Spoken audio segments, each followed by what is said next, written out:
3年之约，如约而至。当年你给我萧家的耻辱。 आज जो सीरीज मैं लाने जा रही हूँ उस सीरीज का नाम सोल लैंड है। मेरे चैनल को सब्सक्राइब करें।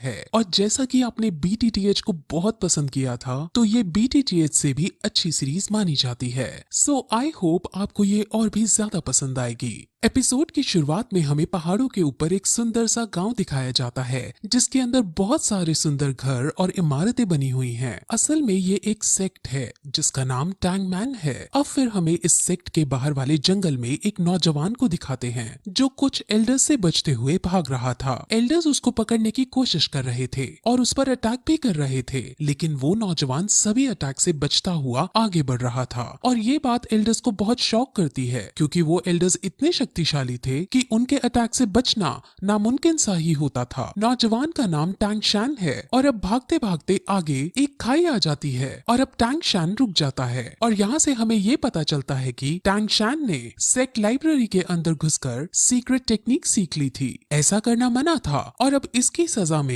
टैंग शैन को मृत्यु दंड दिया जाने वाला है। वहाँ टैंग शैन जो अपने असूलों का पक्का था और उसे ये पता था कि इसकी सजा मृत्यु दंड ही है, इसीलिए वो खुद अब सुसाइड करने का ही डिसाइड करता है और साथ ही साथ उन्हें ये भी बताता है कि उसने इस सीक्रेट टेक्निक को किसी और को नहीं बताया है और सारी टेक्निक्स उसके कमरे में ही हैं। और ऐसा कहते ही वो उस टेक्निक का सबसे खतरनाक हथियार निकाल लेता है और सेक्ट के लीडर को समर्पित करता है, जिसके बाद वो अपने सारे कपड़े उतारता है क्योंकि वो टैंग सेक्ट से लिया हुआ सब कुछ वापस लौटा देना चाहता था और फिर खुद खाई से नीचे कूद जाता है। तभी सेक्ट लीडर उसे मरने से बचाने की भी कोशिश करता है, लेकिन टैंग शैन अपने इरादे का पक्का था और वो खाई में गिरकर अपने आप को मार डालता है। उसके मरते ही उसकी आत्मा अलग अलग दुनियाओं को क्रॉस करते हुए पैरेलल यूनिवर्स में चली जाती है और वहाँ वो एक नवजात शिशु के रूप में जन्म लेता है और उसका नाम भी वहाँ टैंग शैन ही रखा जाता है। उसे अब अपने पहले जन्म की सारी बातें और सारी टेक्निक्स याद होती हैं, जिस वजह से वो बचपन से ही उन टेक्निक्स को पहाड़ के ऊपर जाकर प्रैक्टिस करता है। इस दुनिया के अंदर डोलो कॉन्टिनेंट है। इस दुनिया के अंदर हर कोई 6 साल की उम्र में अपनी एक स्पेशल एबिलिटी एक्टिवेट करता है। इस एबिलिटी का नाम स्पिरिट सोल है और स्पिरिट सोल को हासिल करने के बाद लोगों के पास अलग अलग तरह की एबिलिटीज आ जाती हैं।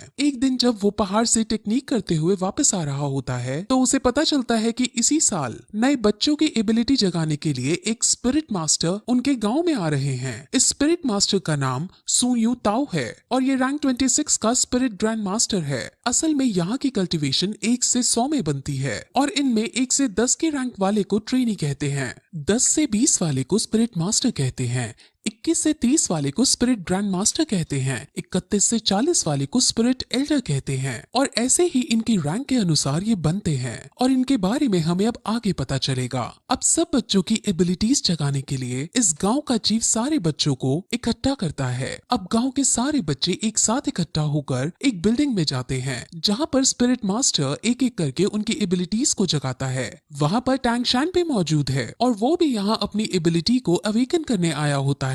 तब उनकी एबिलिटीज को जगाने से पहले सब बच्चों को अपनी शक्ति दिखाता है और अपने अंदर एक भेड़िए जैसी शक्ति बुला लेता है, जिससे सब बच्चे बहुत शॉक होते हैं और एक्साइटेड हो जाते हैं और अब एक एक करके बच्चे अपनी अपनी स्पिरिट सोल को जगाने के लिए आगे आते हैं। अब जो पहला बच्चा आगे आता है उसकी स्पिरिट सोल एक दारांत यानी सिकल होती है जो कि एक टूल टाइप स्पिरिट सोल है। अब इसे देखकर स्पिरिट मास्टर उनको बताता है कि ये वेपन के लिए तो काम नहीं आ सकती, लेकिन इस टाइप के लोग एग्रीकल्चर यानी फार्मिंग के अंदर बहुत अच्छे होते हैं। अब वो उसकी सोल पावर को चेक करता है। सोल पावर किसी भी स्पिरिट सोल को ट्रेन करने के लिए बहुत जरूरी होती है। अब जब उसकी सोल पावर को चेक करते हैं तो उसकी सोल पावर 0 आती है, जिसका मतलब वो अपनी स्पिरिट सोल को ट्रेन नहीं कर सकता और पूरा जीवन भर एक नॉर्मल इंसान ही रहेगा। ऐसा करते करते वो और भी बच्चों को चेक करता है जिसमें ज्यादातर फार्मिंग स्किल्स की एबिलिटीज को रखने वाले बच्चे ही निकलते हैं। वहीं फिर एक लड़की अपनी सोल पावर चेक कराने आती है और उसकी स्पिरिट सोल एक ब्लू सिल्वर ग्रास की होती है। ब्लू सिल्वर ग्रास बहुत कॉमन ग्रास है और इसकी कोई स्पेशल एबिलिटी भी नहीं होती और इस टाइप की स्पिरिट सोल को सबसे बेकार स्पिरिट सोल माना जाता है और ये बहुत कमजोर होती है। अब इसके बाद हमारा मेन कैरेक्टर जिसका नाम टैंग शैन है वो आगे आता है और अपना सीधा हाथ बढ़ाकर कॉन्सेंट्रेट करता है और उसके हाथ से भी ब्लू सिल्वर ग्रास बाहर आती है, लेकिन तभी उसके उल्टे हाथ में भी कुछ होने लगता है और वहाँ पर हमें एक हथौड़ा दिखता है जिसे वो मुंह बंद करके छुपा लेता देता है। अब इसके बाद स्पिरिट मास्टर टैंगशान की सोल पावर चेक करता है और उसकी सोल पावर 10th लेवल पर होती है और ये बहुत रेयर कंडीशन होती है। असल में जिन लोगों की सोल पावर अवेकनिंग के वक्त फुल यानी 10th लेवल की होती है तो उन्हें बॉर्न विद सोल पावर यानी कि इनेट सोल पावर का दर्जा दिया जाता है और ऐसे लोग बहुत ही काम के होते हैं। ऐसे लोग बहुत ताकतवर बनते हैं और लाइफ में बहुत आगे तक जाते हैं। अब स्पिरिट मास्टर उसे बताते हैं कि अवेकन होने के बाद सोल पावर की 10th लेवल सबसे हाईएस्ट लेवल होती है, जिस पर अब टैंगशान ये पूछता है कि क्या हम इसके आगे नहीं जा सकते, यानी क्या इसके आगे ट्रेन नहीं कर सकते, जिस पर मास्टर उसे समझाते हैं कि इससे आगे ट्रेन करने के लिए हर 10th लेवल के बाद एक स्पिरिट रिंग हासिल करने की जरूरत होती है। स्पिरिट रिंग हासिल करने के बाद ही हम 10th लेवल से आगे बढ़ सकते हैं। बिना स्पिरिट रिंग के हासिल किए कोई आदमी कितना भी ट्रेन क्यों ना हो वो 11th लेवल पर नहीं पहुंच सकता। अब टैंगशान उससे ये पूछता है कि क्या तुम्हारे पास 2 स्पिरिट रिंग है, क्योंकि मास्टर की रैंक 26 है और उसे 10th लेवल और 20th लेवल को पार करने के लिए एक स्पिरिट रिंग की जरूरत पड़ी थी। स्पिरिट रिंग्स यूजर को उनके स्पिरिट सोल के मुताबिक उनको अलग अलग स्पेशल पावर भी देती है। अब ऐसा कहकर वो हॉल से बाहर आ जाते हैं और अब स्पिरिट मास्टर जाने लगते हैं। अब गांव के चीफ और टैंगशान के घर जाते हैं और वहाँ उसके पिता को टैंगशान के पावर्स के बारे में सब कुछ बताते हैं और उसको जीनियस कहकर पुकारते हैं। टैंगशान के पिता का नाम टैंग हाउ है। टैंग हाउ अब अपने बेटे से उसकी स्पिरिट सोल के बारे में पूछता है और उसे अपने बेटे से उसकी स्पिरिट सोल के बारे में पता चलता है, जो कि ब्लू सिल्वर ग्रास है। अब ये सुनकर उसका पिता शॉक होता है क्योंकि उसे पता था कि उसके बेटे की स्पिरिट सोल तो क्लियर स्काई हैमर होनी चाहिए। इस लाइन से आप कंफ्यूज ना हो, इसके बारे में डिटेल में आगे बताया जाएगा। अब गांव के चीफ ये चाहते थे कि टैंगशान शहर की एक एकेडमी में जाकर ट्रेनिंग करे, लेकिन टैंग हाउ साफ मना कर देता है। अब क्यों मना किया है ये भी हमें आगे पता चलेगा। गांव का चीफ बहुत शॉक होता है और उससे लड़ता भी है क्योंकि इतने बड़े टैलेंट को घर में रखना सही नहीं है, इसको बाहर जाकर बेस्ट ट्रेनिंग हासिल होनी चाहिए। अब चीफ के बार बार समझाने पर भी टैंग हाउ नहीं मानता और चीफ अब वहां से चला जाता है। अब टैंग हाउ को ये लगता है कि उसके इस डिसीजन से उसका बेटा नाराज होएगा, लेकिन टैंगशान उसके इस डिसीजन से नाराज होने की बजाय उनकी बातों से संतुष्ट दिखाई देता है और कहता है कि हम एक लोहार की तरह भी अपना गुजारा चला सकते हैं। अब टैंग हाउ निराश होकर बैठ जाता है और वो दुखी होते हुए सभी स्पिरिट मास्टर्स को बेकार बताता है। अब टैंग हाउ टैंगशान से अपनी स्पिरिट सोल को दिखाने को कहता है, जिस पर टैंगशान अपने हाथ से उसे ब्लू सिल्वर ग्रास निकाल कर दिखा देता है और ये देखकर वो बहुत चौंक जाता है। लेकिन तभी टैंगशान उसे अपनी एक और स्पिरिट सोल के बारे में बताता है और अपने दूसरे हाथ से क्लियर स्काई हैमर को बाहर निकालता है।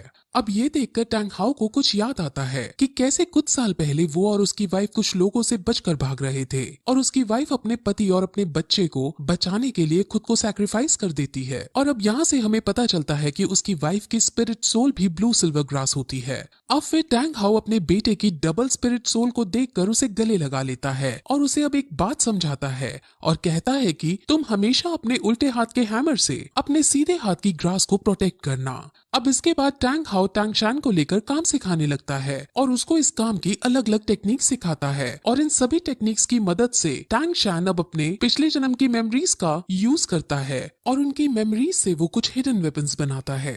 अब अगले दिन टैंग हाउ अपने बेटे को शहर जाकर ट्रेनिंग करने की इजाजत दे देता है और साथ में ये भी कहता है कि वहाँ तुम अपना खर्चा लोहार का काम करके चला लेना। लेकिन शहर पढ़ने जाने के लिए टैंग हाउ उसके सामने कुछ शर्तें रखता है। वो उसे कहता है कि तुम कभी भी अपनी हैमर स्पिरिट में कोई भी स्पिरिट रिंग ऐड नहीं कर सकते। दूसरी शर्त में उसे वो कभी भी अपनी हैमर स्पिरिट सोल को दिखाने के लिए मना करता है और साथ ही साथ किसी को भी अपना ये रहस्य कि उसके पास 2 स्पिरिट सोल हैं बताने से मना करता है और जब तक उसकी जान पर ना आए तब तक वो उसे हैमर स्पिरिट का भी इस्तेमाल करने से मना करता है। अब इन शर्तों पर एग्री करके टैंगशान अपने सफर पर निकल जाता है। वो अब गांव के चीफ के पास जाता है और अब दोनों शहर के बड़े स्कूल में एडमिशन करवाने के लिए निकल जाते हैं। अब वो दोनों रास्ता पूछते हुए स्पिरिट मास्टर एकेडमी की तरफ जाते हैं, जहाँ पर उन्हें गेट कीपर रोक लेता है। अब चीफ उसे अपना पास दिखाता है जो उसको स्पिरिट मास्टर ने दिया था। गेट कीपर उस पास को चेक करता है और इस पास को वो फेक समझता है क्योंकि इस पास पर ब्लू सिल्वर ग्रास लिखा था, लेकिन साथ ही साथ सोल बार को 10 रैंक का भी बता रखा था। अब ब्लू सिल्वर ग्रास का होना और 10th रैंक का होना ऐसा बहुत रेयर कंडीशन में ही पॉसिबल है, और जिस छोटी जगह से ये लड़का आया है वहाँ पर इस रेयर चीज का होना पॉसिबल नहीं है। अब चीफ और गेटकीपर की बहस होने लगती है, और उनकी बहस इस कदर पहुंच जाती है कि गेटकीपर चीफ पर हाथ उठा देता है, लेकिन तभी टैंग शैन उसके हाथ को पकड़ लेता है और उसको नीचे गिरा देता है। टैंग शैन को अब बहुत गुस्सा आ चुका था और वो उसे मारने के लिए अपना हिडन वेपन एक्टिवेट कर देता है, लेकिन तभी एक आदमी वहां आता है और उन्हें रोकने की कोशिश करता है। इस आदमी को यहाँ पर सभी लोग ग्रैंड मास्टर कहते हैं, और वो उनकी लड़ाई बंद करवाने के बाद उसको अंदर एडमिशन के लिए ले जाता है। अब रास्ते में टैंग शैन और ग्रैंड मास्टर कई तरह की बातें करते हैं, जिसमें ग्रैंड मास्टर अपनी आइडेंटिटी बताते हुए कहते हैं कि वो यहाँ का ग्रैंड मास्टर है, और अगर टैंग शैन ग्रैंड मास्टर से कुछ सीखना चाहता है तो वो उसको टीचर बुला सकता है। अब वो और भी बातें करते हैं, और क्योंकि ग्रैंड मास्टर ने उसका एडमिशन पास देखा होता है तो वो उससे कहता है कि तुम बहुत इंटेलिजेंट हो, और उसे ये भी बताता है कि पिछले 100 सालों के अंदर तुम तीसरे आदमी हो जिसके पास 2 स्पिरिट सोल हैं। ये सुनकर टैंग शैन चौंक जाता है और अपने हिडन वेपन को फिर से एक्टिवेट करने के लिए रेडी हो जाता है। दरअसल वो ऐसा इसलिए करता है क्योंकि उसके पिता ने उसे कहा होता है कि उसकी 2 स्पिरिट सोल के बारे में किसी को नहीं पता चलना चाहिए, और अब वो अपने इस खतरे को हटाने के लिए अपना हिडन वेपन एक्टिवेट करता है। लेकिन तभी ग्रैंड मास्टर उसे अब ये बताता है कि आखिर उसे इन सब के बारे में कैसे पता चला।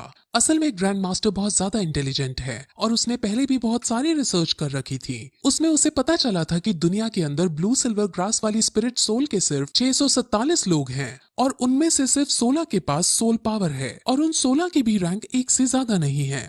सोल पावर हमेशा स्पिरिट सोल की क्वालिटी के प्रोपोर्शन में रहती है, जिस वजह से ब्लू सिल्वर ग्रास की फुल सोल पावर नहीं हो सकती। इसलिए ग्रैंड मास्टर श्योर है कि इसके पास 2 स्पिरिट सोल हैं। अब उनकी ये सब बातें सुनकर टैंग शैन समझ जाता है कि ये ग्रैंड मास्टर बहुत समझदार आदमी है, और वो तुरंत उसके सामने झुककर उन्हें अपना गुरु बनने के लिए प्रार्थना करता है, और अब ग्रैंड मास्टर उसे अपने डिसाइपल के रूप में एक्सेप्ट कर लेते हैं। अब फिर वो दोनों स्कूल के अंदर प्रिंसिपल के पास जाते हैं, और प्रिंसिपल उसका एडमिशन पास देखता है। उसे भी थोड़ा अजीब लगता है कि ये ब्लू सिल्वर ग्रास है, लेकिन इसकी सोल पावर फुल है, लेकिन साथ में ग्रैंड मास्टर को देख वो उसको एडमिशन दे देता है। ग्रैंड मास्टर हालांकि यहाँ का कोई टीचर नहीं है, लेकिन प्रिंसिपल और बाकी सब ग्रैंड मास्टर की बहुत इज्जत करते हैं, और ग्रैंड मास्टर का रुतबा पूरे शहर के अंदर है। अब टैंग शैन को हॉस्टल 7 अलॉट किया जाता है, और अब वो अपने हॉस्टल के अंदर जाने लगता है। जैसे ही वो अपने हॉस्टल का गेट खोलता है, वैसे ही वहाँ एक बच्चा उस पर अटैक कर देता है। टैंग शैन उस बच्चे से लड़ता है और दोनों के बीच फाइट होने लगती है।